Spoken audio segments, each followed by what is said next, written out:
Definitely risk. Okay okay doctor, మీరు చెప్పారు అంటే ఎల్డిఎల్ అయితే తప్పకుండా 100 కన్నా తక్కువ ఉండాలి అని. ఇప్పుడు జనరల్ గా ఏమైనా డిసీజెస్ వచ్చినప్పుడు టెస్ట్లకు వెళ్ళిపోతున్నారు. అలాంటి టెస్టుల్లో ఎల్డిఎల్ కనుక కొంచెం ఎక్కువ ఉంటే నెగ్లెక్ట్ చేయకుండా మీరు చెప్పినట్టు దానికి వెంటనే ట్రీట్మెంట్ తీసుకోవడం ఇంపార్టెంట్ అంటారా? ఇప్పుడు మామూలుగా ఎట్లా చూస్తామంటే ఎల్డిఎల్ 100 అబోవ్ ఉంది, యంగ్ పేషెంట్ ఉన్నాడు, వాళ్ళకు no need to go for immediately drugs. They have to go for easy doing exercise or not, what kind of diet is taking. Suppose diet తీసుకుంటారు, మనము జంక్ ఫుడ్ తీసుకుంటాం, more rice తీసుకుంటాం, more oil food తీసుకుంటాం. అట్లాంటప్పుడు ఏంటంటే take more green leafy vegetables. Non veg తీసుకోవచ్చు, but అంటే organ meat cut చేయండి, స్కిన్ తగ్గియండి. అంటే మనం we have to modify that diet. Only thing అంటే రైస్ కాంపోనెంట్ తగ్గించి ఫైబర్ కాంపోనెంట్ ఎక్కువ చేసి, at the same time oil అనేది తగ్గించి, ఫ్రైడ్ ఫుడ్ తగ్గించి, గో ఫర్ డైలీ. వాళ్ళు ఎంతమంది సెడెంటరీ ఉన్నారు, రెగ్యులర్లీ 45 minutes ఎక్సర్సైజ్ చేస్తే ఒక 1 month 2 months లోపల ఎల్డిఎల్ తగ్గిపోతుంది. సో ఇండైరెక్ట్లీ మనకు రిస్క్ తగ్గుతుంది. మనం ఎక్సర్సైజ్ రెగ్యులర్ చేసి డైట్ పాటించినా గానీ అప్పుడు ఎల్డిఎల్ కొలెస్ట్రాల్ తగ్గుతలేదంటే better to take statin therapy. Statin therapy almost significant reduction in the heart attack and stroke. So అందరూ ఏంటంటే మనం దాన్ని నెగ్లెక్ట్ చేయొద్దు. మనము ఐడియల్ గా young patients go for exercise, diet and subsequently recheck the cholesterol control or not. Blood pressure ఎక్కువ ఉన్న వాళ్ళు again you can do for salt reduction, good exercise, diet. దాంతో తగ్గుతుంది. 2-3 months చూడండి, తగ్గలేదు అనుకోండి, స్టార్ట్ మెడికేషన్. మెడికేషన్ వాడినాక కూడా మళ్ళీ 1 month లోపల మెడికేషన్ చూసి బ్లడ్ ప్రెషర్ కంట్రోల్ కాకుంటే ఎస్కలేట్ చేయాలి doses until the blood pressure is control. Once blood pressure controlled 2 months 3 months ఒకసారి చెక్ చేసుకుంటే చాలు. అంటే కంట్రోల్ వచ్చే వరకు షుగర్ అంతే, మనం కంట్రోల్ వచ్చే వరకు వారం వారం చెక్ చేసుకోవాలి. కంట్రోల్ అయినాక 1 month 2 months చెక్ చేసినా పర్వాలేదు. ఎందుకంటే డైట్ తోటి లైఫ్ స్టైల్ తోటి ఇవన్నీ ఫ్లక్చువేట్ అవుతాయి కాబట్టి ఇవన్నీ పీరియాడికల్ గా మానిటర్ చేసుకుంటా ఉండాలి. మీకు ఇవన్నీ మీరు పెద్ద హాస్పిటల్కి వెళ్లాల్సిన అవసరం లేదు. రొటీన్ షుగర్ ఎక్కడైనా చూసుకోవచ్చు. బ్లడ్ ప్రెషర్ ఇవాళ రేపు ఆటోమేటెడ్ బీపీ ఆపరేస్ వచ్చినాయి, ఇంట్లో చెక్ చేసుకోవచ్చు. మీరు అన్ని మామూలు ఎల్డిఎల్ కొలెస్ట్రాల్ ఎక్కడ చిన్న ల్యాబ్లు అడిగినా చెక్ చేస్తారు.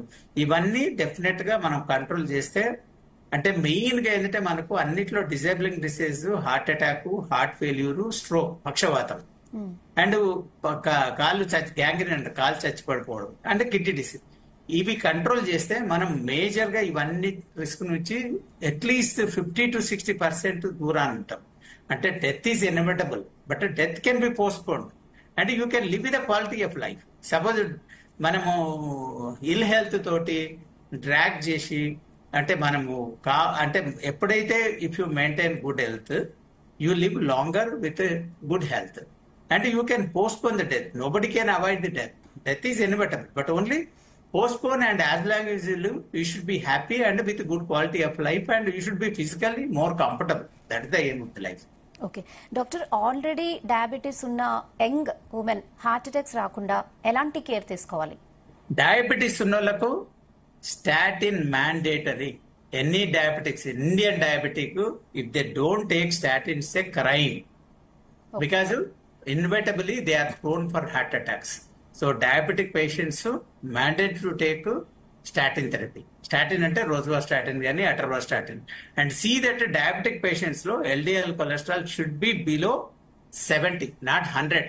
Diabetes undante should be 100, and diabetic patients lo 50% of the patients they die of, majority of the patients they die because of the heart attack, second stroke, and sometimes they may have a gangrene of the legs because of the blockade of the leg blood vessels.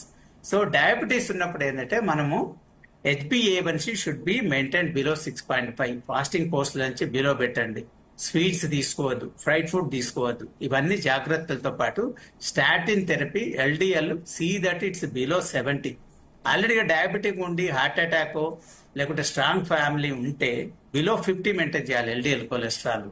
And at the same time diabetes ఉండి కొంచెం heart failure వచ్చింది అనుకోండి, compulsory or కొంచెం renal disease effect అయింది అంటే వాళ్ళ creatine కొంచెం పెరిగింది, జిఎఫ్ఆర్ తగ్గింది, తర్వాత హార్ట్ ఫెయిల్యూర్ ఎక్కువ ఉంది, వీళ్ళు ఒబేసిటీ ఉన్నారంటే డయాబెటీస్ లో 2 drugs mandatory to reduce the risk. ఒకటేమో HGL2 ఇన్హిబిటర్స్ అంటాం, ఇది ఏంటంటే డయాబెటీస్ లోపల కిడ్నీ డిసీజ్ ప్రోగ్రెస్ కాకుండా కాపాడుతుంది.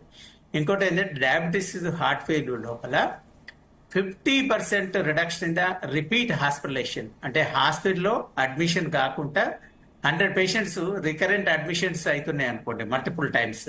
If you are using the drugs 50% reduction in the hospitalization rate. అందుగురించే డాపాగ్లిఫజోన్ కానీ ఎంపాగ్లిఫజోన్ కానీ it's a mandatory heart diabetic patients కు. SGLT ఇన్హిబిటర్స్ మామూలుగా ఏంటంటే సెమాగ్లూటైడ్ అనేది it's very useful class 1 indication as per the FDA guide lines.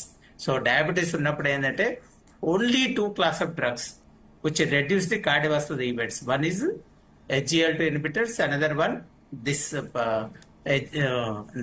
GLPA receptor agonist. ఈ drugs mandatory, అంటే particularly heart failure ఉంది, కిడ్నీ ఫెయిల్యూర్ అంటే dapagliflozin empagliflozin mandatory.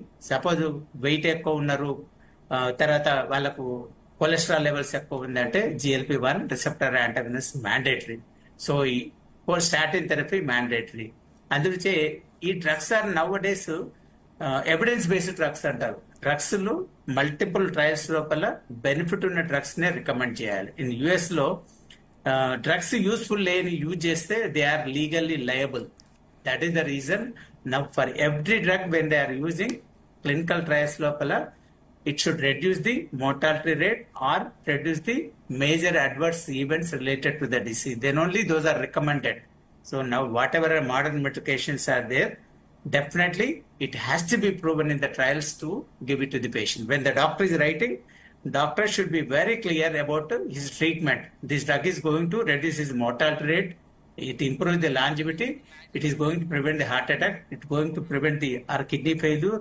If these effects are only there, they have to give. Okay.